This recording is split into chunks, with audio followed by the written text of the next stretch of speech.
Hey, what's up everyone? Paul from Grindhouse Funhouse, and today is my long overdue overview of my Blaxploitation vinyl soundtrack collection. Now, if you're here after watching my Blaxploitation film collection overview I did right before this, welcome back. If not, you have another video to watch that is all about my Blaxploitation collection, all the films I've bought over the years that I own and enjoy, so I would get cracking on that. I don't have as many Blaxploitation titles soundtrack-wise that I have film-wise. Around here, they're a bit more difficult to find. Most of the times when I go to the States, I'll go to a lot of record stores that might have some of those titles. Might check on eBay or hell, even Craigslist, Facebook groups, whatever it is. I try to seek them out. I even did a list on Discogs, a want list of all the titles I want. And it's a good way also for you, if you want to get into the game of collecting those vinyls, to find out what titles are available out there. All right, so let's get started with that sweet, sweet music. All right, so I managed to find 10 titles so far.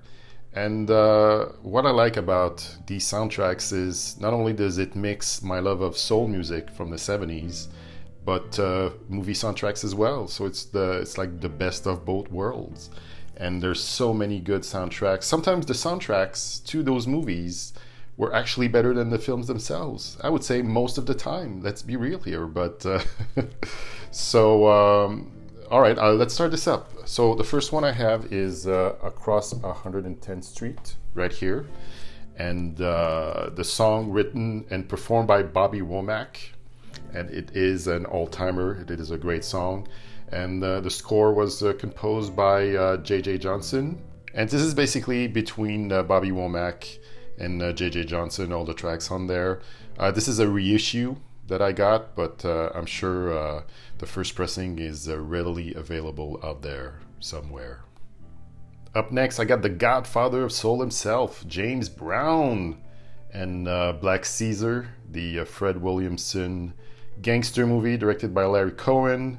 And the score was composed by James Brown and Fred Wesley. This is an original pressing that came out in 1973 on Polydor record. And I'd say for me the standout track on this one is the first one, which is Down and Out in New York City. And yeah, James Brown, Black Caesar. Up next, I got the Foxy Brown soundtrack with Pam Grier displayed in all her glory on the front cover. The score was by Willie Hutch, and this was a Motown release. As you can see, more Pam Grier goodness on the back cover, and this is a reissue that I got. And yeah, look at this man, Willie Hutch with Pam Grier right there. Even more Pam Grier with Coffee, with the score composed by Roy Ayers. This was released on Polydor Records.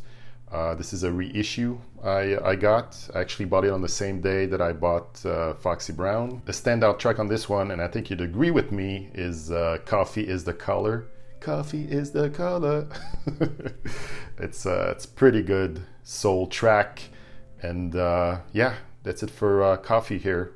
I'd say the most commonly available Blaxploitation vinyl out there is obviously the Shaft soundtrack from Isaac Hayes, who actually won an Academy Award for this and a Grammy Award. And the album is in the Library of Congress for being culturally, historically, and aesthetically significant.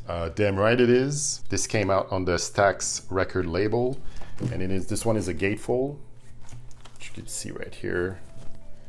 All the Isaac Hayes right here, and this, I don't know if you could catch this, but all the pictures from the recording session right here.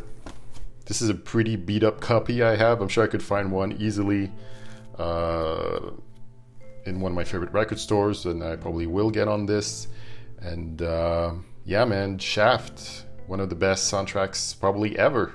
I do not own the other famous Blaxploitation soundtrack Superfly from Curtis Mayfield, but I do own the soundtrack of the sequel Superfly TNT that was directed by and starring Ron O'Neal. The music is by Osibisa. This was released on the Red Steel Music label. This is a gatefold as well. I'm gonna look this in right here. All the pictures from the movie here and right here. Somebody actually owned this, and we got a stamp here from 1973. So you know this is an OG copy right here. And here's the back cover right here. Oh, damn it. Here's the back cover, as you can see, with Ron O'Neal and his glorious mustache. So yeah, Superfly TNT. This is a pretty mint copy of a first pressing of Slaughter's Big Ripoff, another James Brown joint performed by the Godfather of Soul. This came out on Polydor Records, and we got another gatefold situation here. Let's look it up right here. Look here. And then here's the back cover right here. So yeah, the music was scored and composed by James Brown and Fred Wesley. You can see right here. So yeah, James Brown, Slaughter's Big Ripoff. Another soundtrack from Isaac Hayes, Tough Guys, for the movie Three Tough Guys, which he stars in with Fred Williamson, and he composed and conducted and performed the whole thing. I'm gonna open this up for you. It is another gatefold right here. There we go. And this right here. And here you have Isaac pointing a gun at us.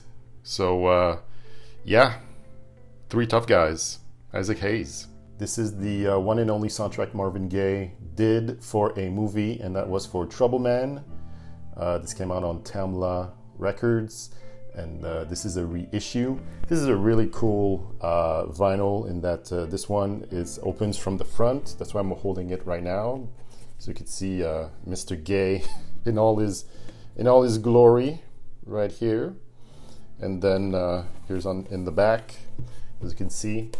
I don't think there's a standout actually for as a song, but the whole thing is really damn good. So really, it's a really easy listen, and very much worth getting right here. So yeah, Trouble Man. And finally, another Isaac Hayes soundtrack, and that was for his own movie, Truck Turner, where he was the lead role. I feel like he probably got this thanks to Shaft, and it's an actually pretty good action movie. And he does handle himself quite well. Although this gun on the cover looks kind of wimpy, but this came out on Enterprise Records. This is another gatefold release. So I'm going to show it to you right now, right here. It's very just the credits on this side, and then again with Isaac Hayes pointing a gun, not at us this time, but in the ether. Out there, someone out there, someone's going to get a bullet. Who knows who will get this bullet? And here, right there, standing between two buildings, a dead person on the ground. Again, I don't think there's an actual standout track on this thing. The whole thing is just damn good. It is Isaac Hayes, and it did come out on Stax Record and Enterprise Record. So yeah, that's it for my final soundtrack on vinyl, Blaxploitation, that I own. And one last note, I would say on my wish list right now, what I need to immediately own, my top 5 would be Sheba Baby, 3 the Hard Way, Dolomite, Willie Dynamite, and The Mac. Shaft's Big Score, Shaft in Africa, and Superfly are more readily available out there at a cheaper price. So I'm hoping to get those sooner rather than later. And that is it. That's it for my Blaxploitation vinyl soundtrack collection overview. So if you like this, please like, share, and subscribe. Check out my Instagram feed at Grindhouse Funhouse, where I post on the daily about all things cult and underground cinema. In the comment section below, let me know what are your favorite Blaxploitation soundtracks, be it on vinyl or other formats. What would you like The Man to release, either as first pressing or reissues of titles you would like to own on vinyl? Let's get a discussion going. So that's it. Thank you for watching, and peace out to you all.